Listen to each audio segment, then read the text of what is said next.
but it is not shipwrecks or ancient treasure they seek. They are searching for something far older. At depths that test the human body to its limits, they hunt for one of the most important zoological discoveries of our time. A living fossil that has escaped extinction for 380 million years. Now, an international team are heading into the abyss to meet this mysterious creature face to face. A survivor from a distant age that sheds light on the story of our own evolution. The coelacanth, a prehistoric fish that embodies a crucial chapter in the story of life on our planet. To enter the world of this dinosaur fish is to journey back in time.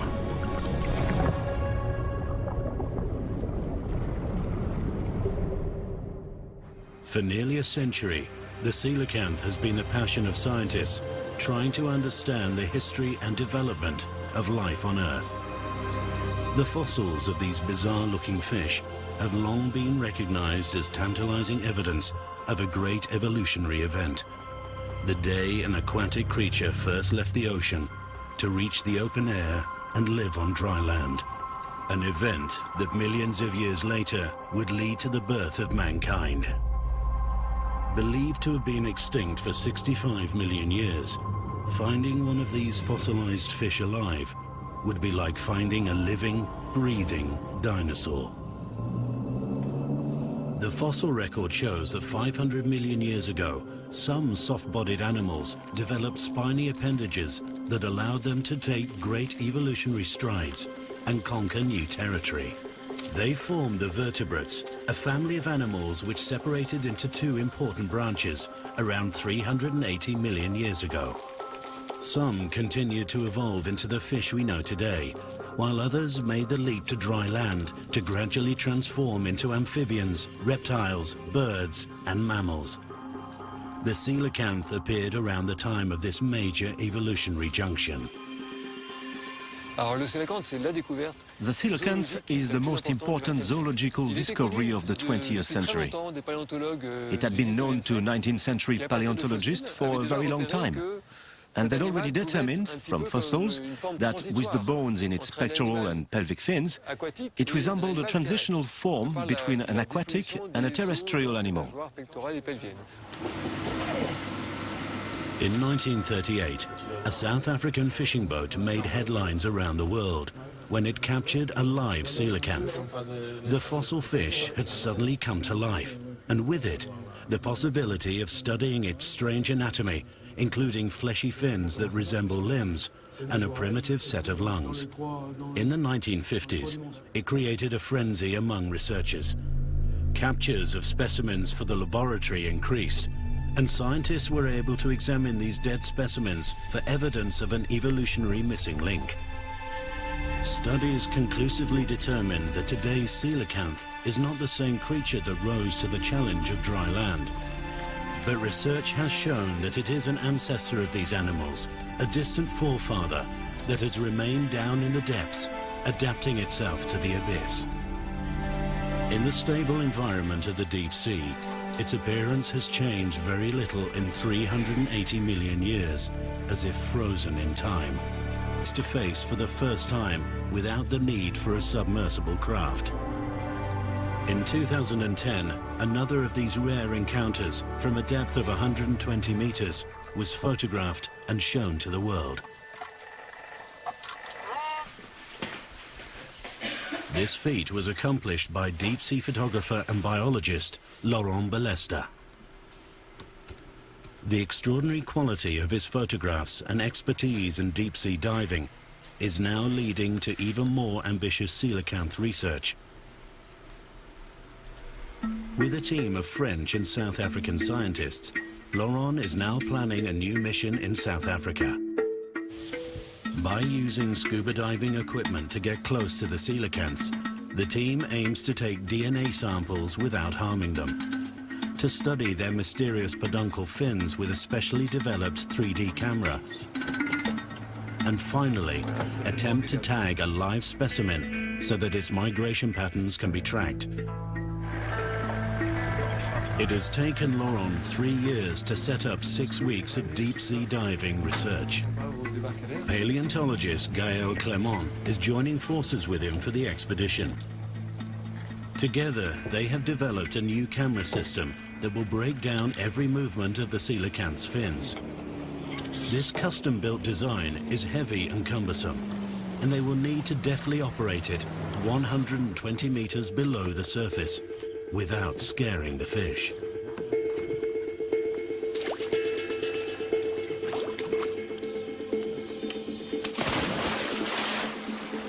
Focusing this dual camera system, nicknamed the giraffe thanks to its long articulated neck, takes hours of practice. For the perfect image, the coelacanth must be caught in the crossfire of 2 lasers. Laurent and Gaël hope that the images that they capture will allow the coelacanth's fin movements to be analyzed in 3 dimensions, shedding light on the form and function of these limb-like appendages.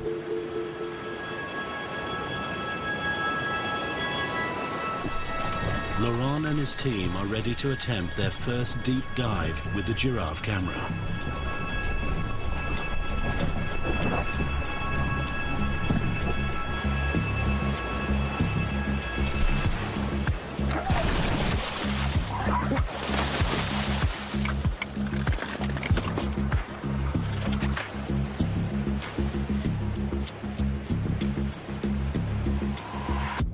Deep-sea diving has undergone a revolution with the development of new self-contained breathing systems that recycle exhaled air. The system is electronically managed and controlled by the diver, but even with such advanced technology, a diver can stay at 120 meters for just 30 minutes. They will have to make the most of this brief window of time to put into practice their new scientific techniques. The camera performed well and showed its potential to capture the images that the team will need for their research. But the team also want to discover more about the behavior, movement, and migrations of the dinosaur fish. To do this, they have designed an electronic tag that can be harmlessly attached to the coelacanth's back. This will monitor the depth, brightness, and temperature of the water for 9 months before detaching and floating to the surface.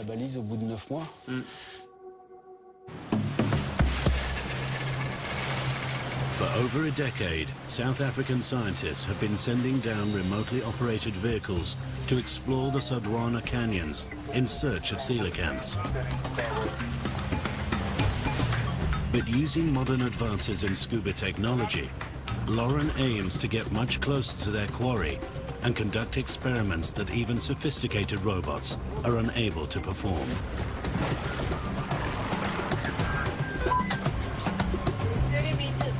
Peter Tim is an expert in locating one of the rarest and most sought-after fish in the scientific world. Yeah, there's the U-shaped cave. Yeah, that's it. Peter knows that the coelacanth is particularly fond of the caves formed over 20,000 years ago, at a time when the sea level was 120 meters lower. It was here in 2000 that Peter made the first scuba diving encounter with a coelacanth at a depth of 104 meters. Laurent's team will require his years of experience if they hope to pinpoint the areas of the rocky seafloor that might be home to coelacanths. There is light. You see that there is a little bit of light? Yes. That means that the chimney is a sink.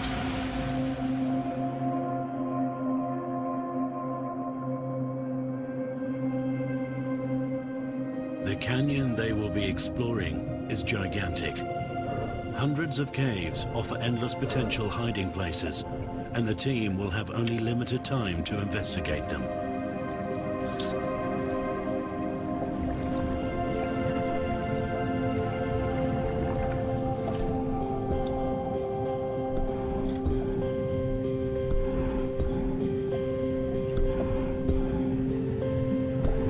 At these depths, every dive offers the chance to encounter species that have never been glimpsed by naturalists.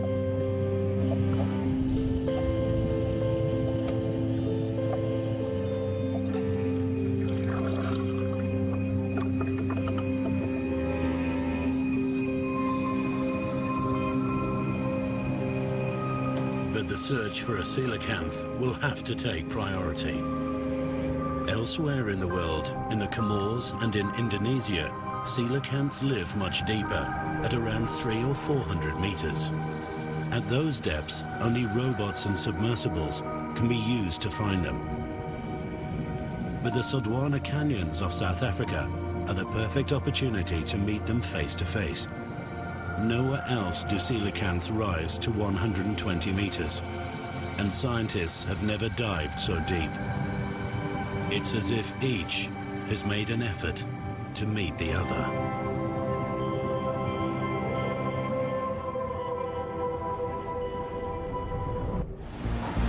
April 2013. At Sodwana Bay on South Africa's east coast, an international team of scientists and deep-sea divers are preparing for the start of their 6-week search for the coelacanth.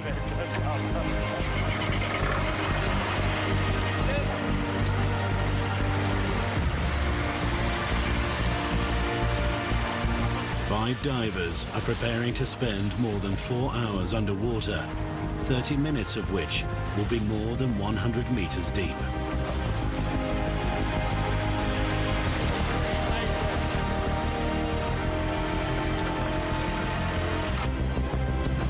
An expedition like this requires at least 2 boats, 3 rescue divers, and a lot of spare gas cylinders.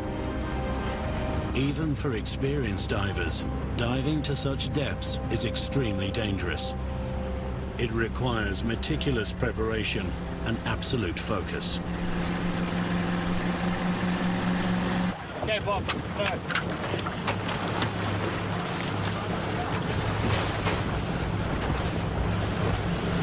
Peter Tim first estimates the strength of the current, which can change each day.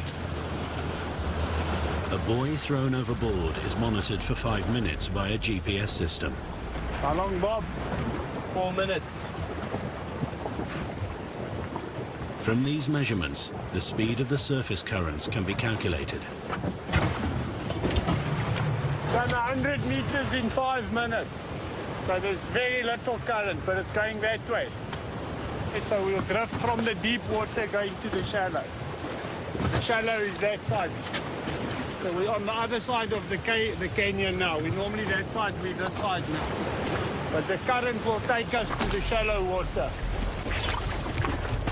The team are ready to put 3 years of planning into practice. They face a tough technical dive into uncharted territory. Okay, guys, on the word go, eh? Okay, 1, 2, 3, go!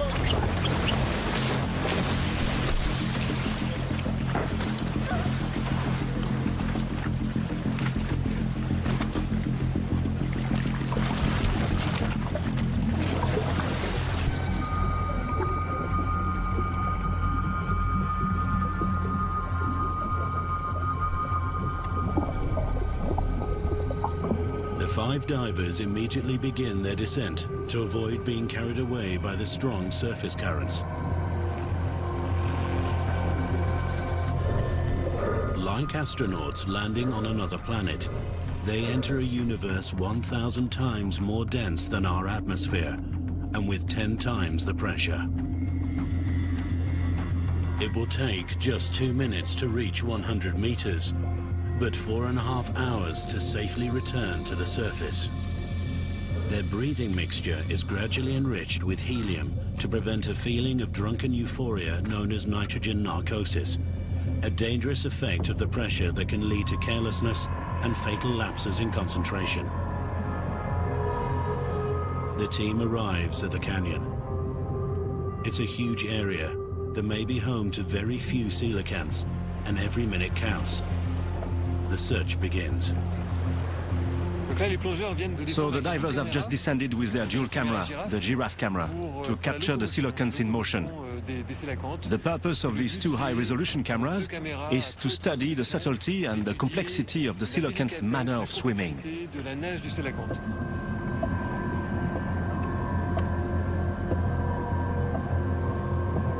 In an effort to explore every likely-looking cave and overhang, the team descend to 135 meters. But the deeper they go, the more their blood is saturated with inhaled gases, which greatly adds to the decompression time needed during the ascent.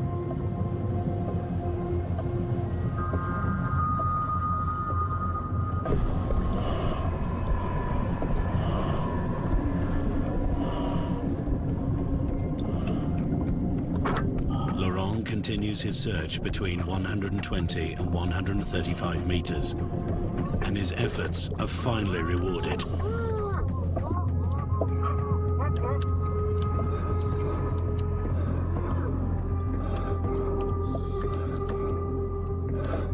The cave holds two coelacanths.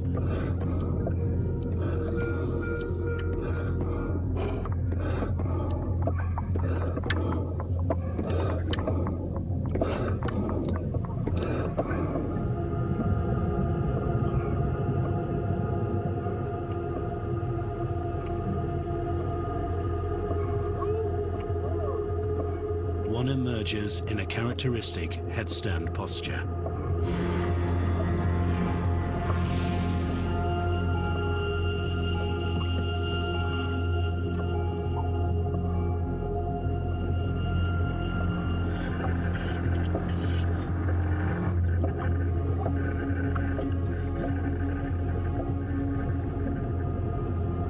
As the coelacanth eyes its bizarre-looking visitors, the giraffe camera films its movements from two angles, as well as in slow motion and in 3 dimensions. Lasers guide the cameraman, who must only start filming when the beams hit the animal's body. At 500 frames per second, each shot can only last for 4 seconds, so accuracy is crucial.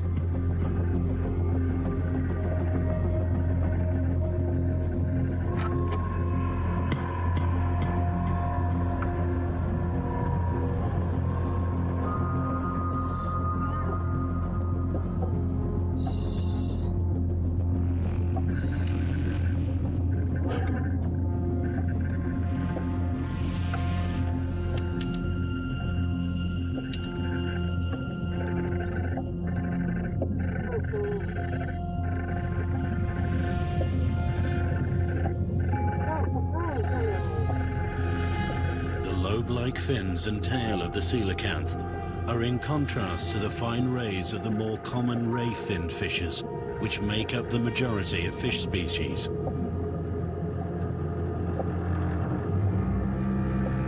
As it drifts with the currents, it uses them to stabilize itself and maneuver in virtually any direction.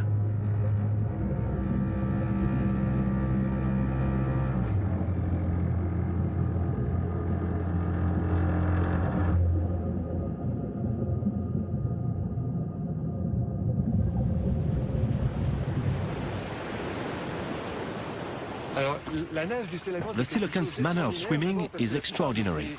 First of all, because most of its fins are peduncular. That's to say, they are attached to the end of a little socket, which is covered with scales. And when you dissect these sockets, there are bones inside, just like the beginnings of arms and feet in terrestrial vertebrates.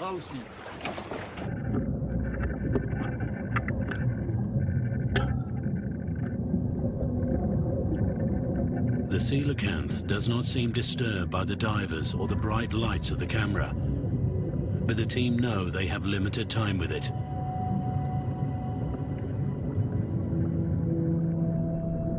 They have now been below 100 meters for 20 minutes, 12 of which have been with the coelacanth.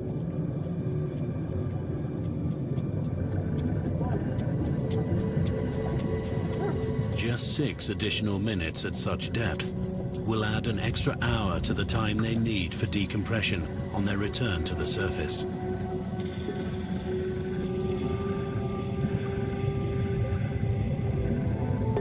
hits the coelacanth itself that calls a halt to the dive by slowly disappearing into the abyss.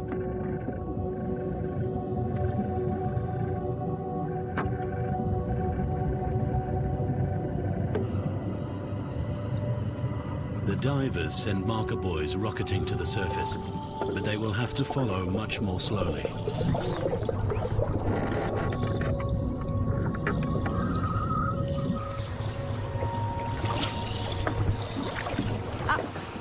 Look, that's Thibaut's buoy. Everything looks okay. 23 minutes. 23 minutes, not bad. That means they had something to do down there. We'll have to wait a few hours now to get the whole story. Well, now we're happy. All the buoys are up and there are no emergency signals. Now we just have to keep an eye on them. 30 minutes after the marker buoys come up, Sanri, an assistant diver, joins the team at the first decompression stop, 40 meters below, to check each diver's decompression time. So we're happy. 5 buoys, 5 divers down there. It's a relief. Now we have to wait to see what's written on the board, because then we'll know if they saw the coelacanth or not, and if they managed to film it. We're on borrowed time. Absolutely, I'm on tenterhooks right now. The scribbled note from the divers hovering below the boat looks promising. I can see from their smiles that it's good news. Gombessa, yes, big, very big. Well, if he wrote big, very big... It must be big, huh? Exactly. Maximum depth, 114. They must have spent the entire dive with it because it went back to the sandy shore. That's the best thing they could have hoped for.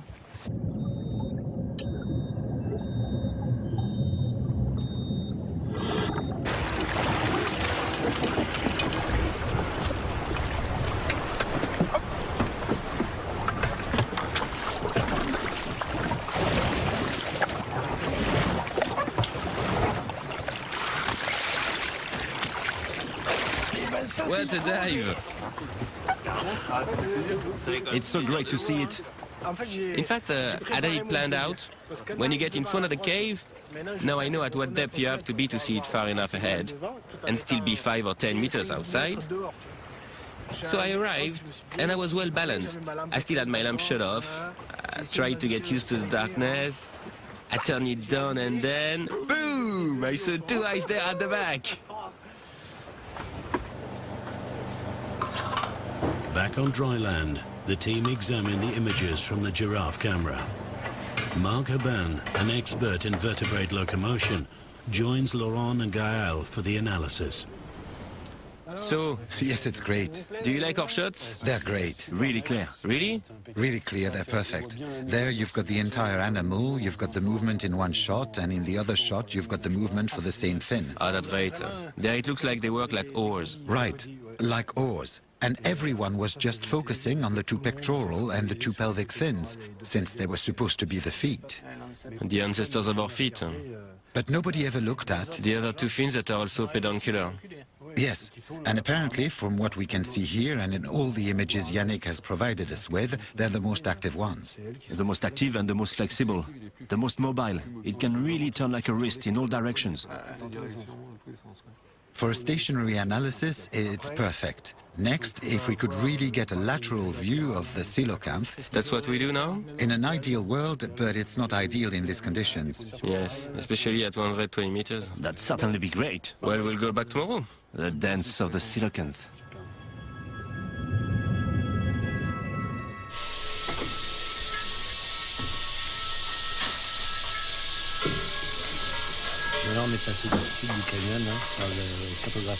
As the expedition progresses, the team are becoming more familiar with the canyon and complete more successful dives with the giraffe camera.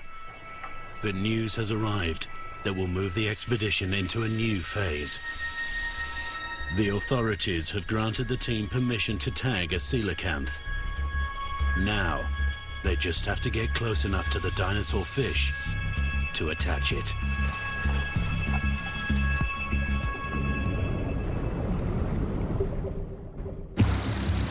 Sodwana Bay, South Africa, 2013.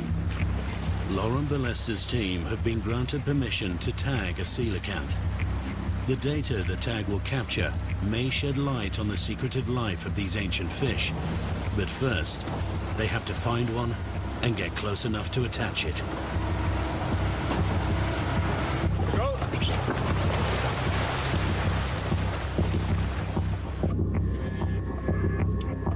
The team prepared to execute another perfect descent. But in deep-sea diving, nothing can ever be taken for granted.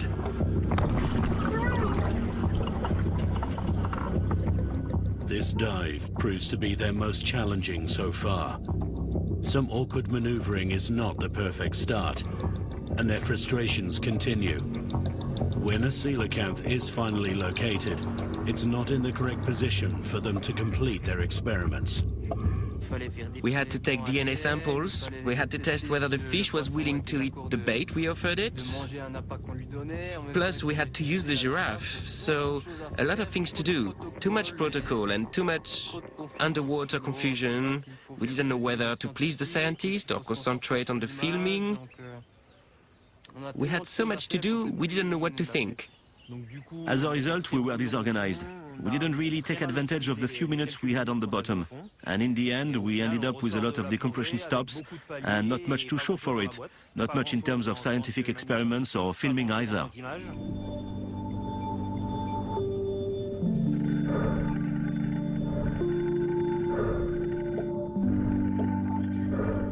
After an unsuccessful dive, 4 hours of decompression time feel even longer. But as the team reflect on the challenges that they face, they at least have some entertaining company.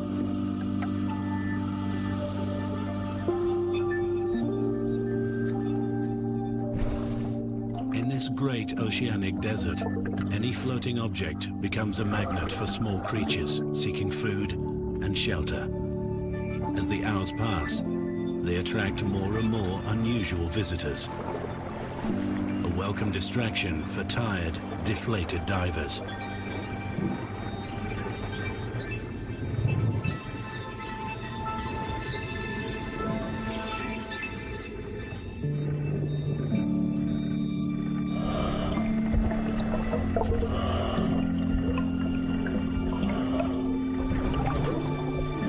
But the team cannot completely relax. The water is becoming warmer, and that's not good news for the mission. The water was too warm for the coelacanth. At 143 meters, it was still 24 degrees. There were no temperature layers, nothing. It's not looking good for the end of the mission. Never mind. We'll see. For the next 8 days, the exploration of the Sodwana canyons draws a blank. The underwater maps the team have been relying on to locate new caves are not leading them to new coelacanths. The reason is okay. To improve their chances, they turn to the latest multi-beam echo sounder, capable of giving them a much clearer glimpse of this invisible world. We're in an area which is relatively unknown. Peter has a lot of experience. He's made a lot of dives, but he found spots by chance. He didn't really know where he was. With this kind of equipment, you can really clarify things and make a precise mapping of all the structures at the bottom. Here we have the result on this color gradient map, which is actually a 3D image. You can look at it flat, but you can also move it around to find all the caves, overhangs, etc. So there are several steps. There's the general mapping. We accurately mark the interesting spots. Afterwards, we'll send out an ROV, and finally the divers. Here we go.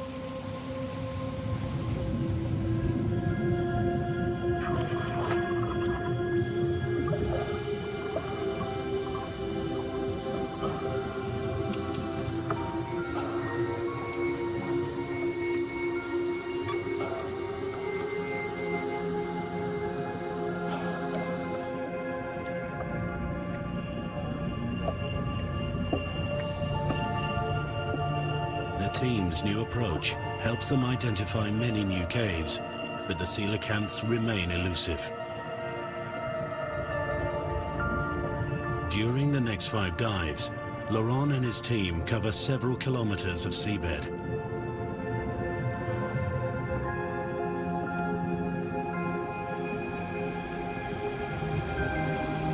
With the caves standing empty, the team instead collect water and sand samples. In the laboratory, scientists will be able to isolate any coelacanth DNA suspended in them to build a genetic profile of this prehistoric fish. But to complete their experiments, the team desperately need the coelacanths to return. There is only 1 week of diving left. The team have still not tagged a coelacanth, and now they are struggling to even find them. They need to find out if the warmer water has caused the coelacanths to leave the area, or whether they are simply using the caves at other times of the day. But they must hurry. Their last chance to discover more secrets about this enigmatic fish is slipping away.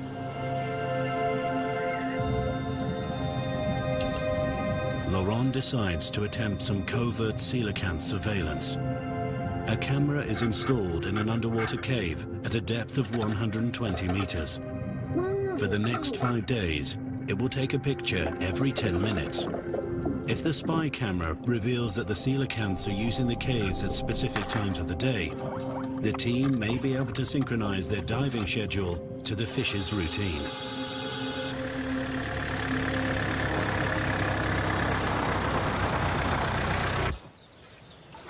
Five days later, the camera is retrieved. The pictures are in. The moment of truth is near. We're all with you. It'll all start near the surface, I think. There's the cap. The camera has steadily compiled images for 5 days, but a picture of a coelacanth is not among them. No.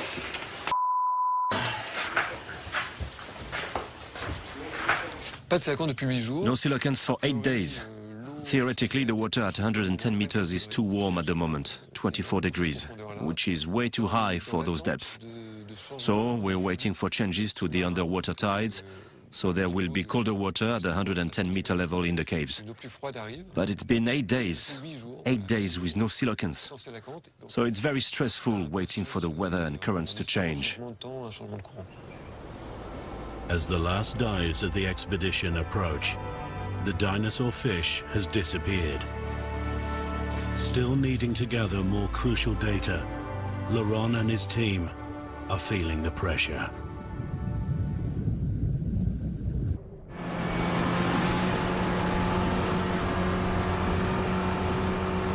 The last day of the team's South African expedition arrives.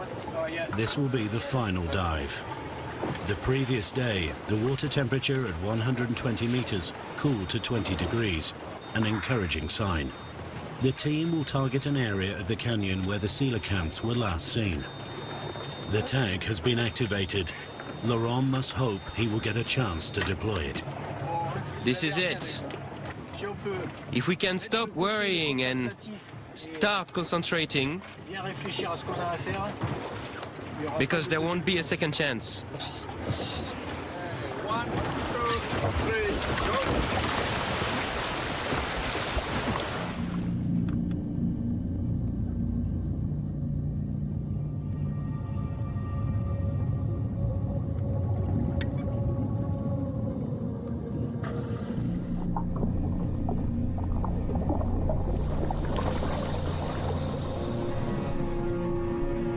They quickly descend.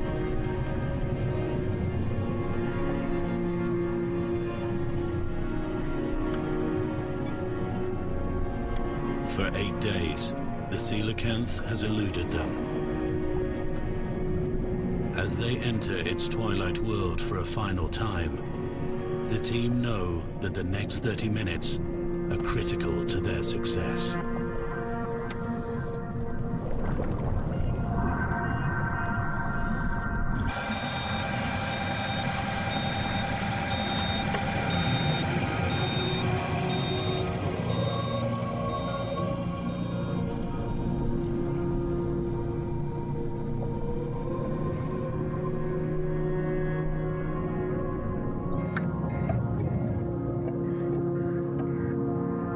This time, a dinosaur fish is there to meet them. The team finally have their chance, but they are on a tight schedule.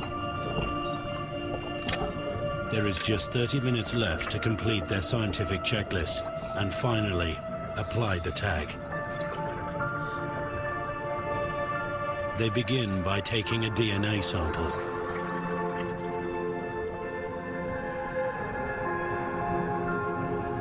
A cotton swab on the end of a pole gently collects a dab of coelacanth mucus.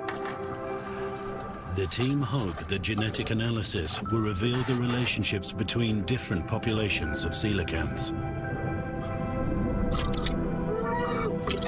A shadow passes overhead, a manta ray with a 7-meter wingspan. But the team cannot afford to be distracted from their task.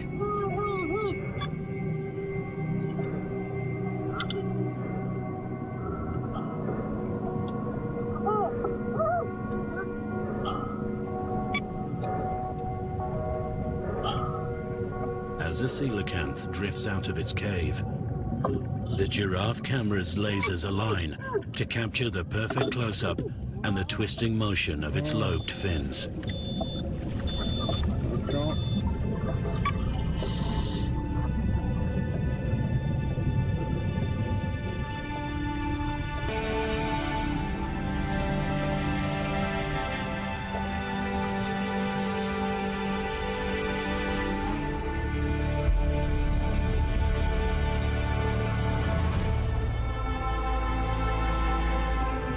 But the team still face their most difficult task.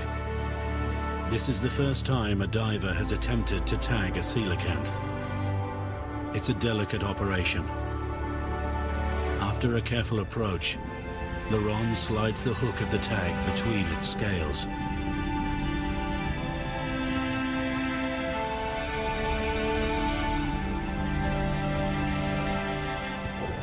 Startled, but with the tag attached, their dinosaur fish disappears into the abyss. For the next 9 months, the tag will record the movements of the coelacanth before detaching and floating to the surface to deliver its data.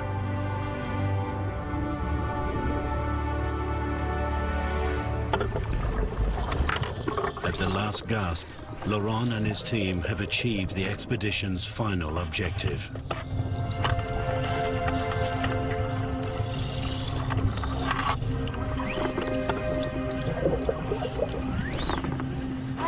Here it is, right over there. Ah, voilà. They tagged it. Ah non! Ils l'ont tagué!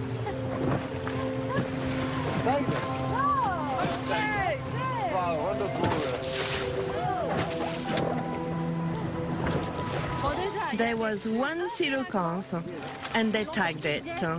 Yes. That's a really good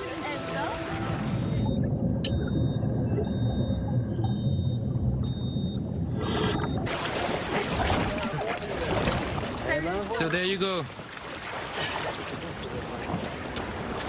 Finished. But it's ending almost as well as it started.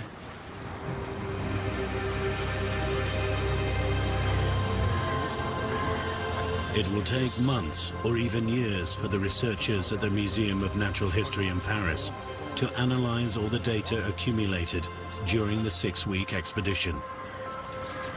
Scientists can now interact with coelacanths, and a new era in research has opened up. Close up, it's really impressive. Yeah. You really feel like you're swimming with the coelacanth. See how it stabilizes itself. These images can be transferred to a computer program that can simulate how the coelacanth swims. The technology will even be able to look through the scales and map the motion of the skeleton beneath.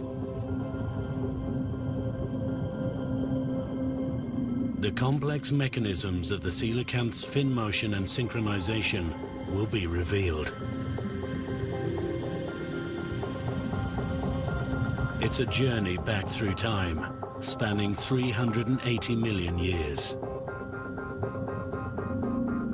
And the researchers also have high hopes for the tag attached to the very last coelacanth movements and migrations of this mysterious animal.